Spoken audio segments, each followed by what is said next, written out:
I took my favorite colleague with me as a witness/support, and we entered a meeting. Given the sensitive nature of the topic, I asked for minutes to be taken, which everyone agreed to. In the conversation, my boss explained that such behavior between colleagues would not be tolerated, and the assistant had to apologize and promise that it wouldn't happen again. I then asked what consequences would follow, to which he seemed confused and asked if I even wanted consequences, since an apology was given. Naturally, I demanded consequences for the assistant and clarification about the data leak. I also told the boss that it was outrageous that he was asking if I wanted consequences instead of implementing them himself, especially when it comes to something as sensitive as spreading private information. He became a bit grumpy but explained that it wasn't a data leak and that he had just slipped up. When I asked where he got this information from, he bluntly admitted that he had learned about it through his daughter-in-law. He even followed up with, "But you couldn't even tell you had the procedure." I seriously thought I was going to flip out in that room, but fortunately, I managed to stay composed. I asked for confirmation of his statements to make sure everything was understood correctly, and then had everyone sign the protocol. I got up, wished everyone a nice day, and informed him that my lawyer would be contacting him,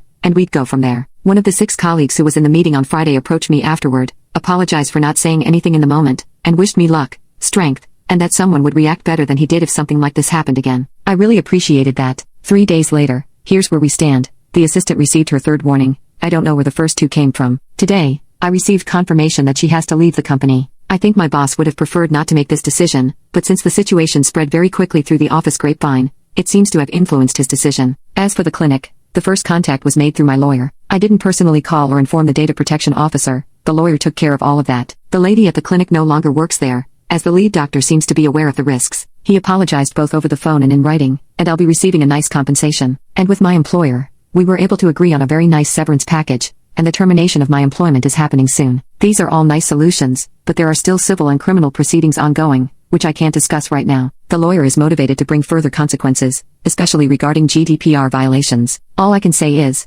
don't tolerate this kind of treatment.